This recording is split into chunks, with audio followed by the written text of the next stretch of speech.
బేసిక్‌గా ఒకటి రాహుల్ గాంధీ ఆవేశం కొన్ని రోజులు ప్రచారం నడిచింది గానీ, పబ్లిక్‌కి ఒక క్లారిటీ వచ్చేసింది. ఎందుకంటే, అతను చెప్పినటువంటి ఇష్యూస్ వీళ్ళు నిరంతరం చూసేటటువంటియి. సరే మాట్లాడినియండి, ఆయన మాట్లాడటం వల్ల ఎంతో కొంత మంచి జరగచ్చు కదా!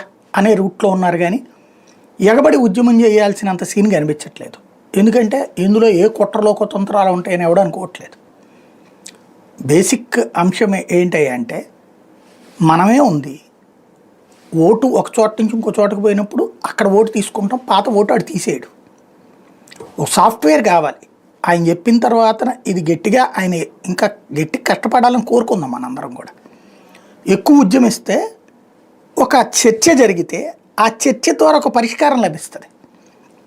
దాన్ని ఆయన వక్రీకరించి తప్పుదోవ పట్టించి పక్కదోవ పట్టించే ప్రయత్నం కాకుండా సిస్టమ్ ఈసీ మీద పోరాటంగా కొనసాగించాలి ఆయన. ఎందుకంటే ఓటర్ ఆధార్ అనుసంధానం చేయించుకుందాం. దాన్ని వ్యతిరేకించింది కాంగ్రెస్ పార్టీ. ఓటర్ ఆధార్ అనుసంధానం చేసేసి మనం ఇప్పుడు మీకు టెలికాం డిపార్ట్మెంట్ వాళ్ళ నుంచి ఒక మెసేజ్ వస్తుంది. మీ పేరుతో ఎన్ని సిమ్ కార్డులు ఉన్నాయో చూసుకోండి, మీ కానీ బ్లాక్ చేసుకోండి అని చెప్పేసి మీరు చూసుకుని అందులో మీరు ఎప్పుడో ఉన్నాయి ఇంకా మీ పేరుతో ఉందనుకోండి క్యాన్సిల్ చేసేసుకోవచ్చు. మీరు ఏదో మీ సిమ్ ఆడో పోయి ఉంటుంది, మీరు పట్టించుకోరు, ఇంకో సిమ్ తీసుకున్నారు వెళ్ళిపోతుంది. ఇప్పుడు అవి తీసేయచ్చు కదా.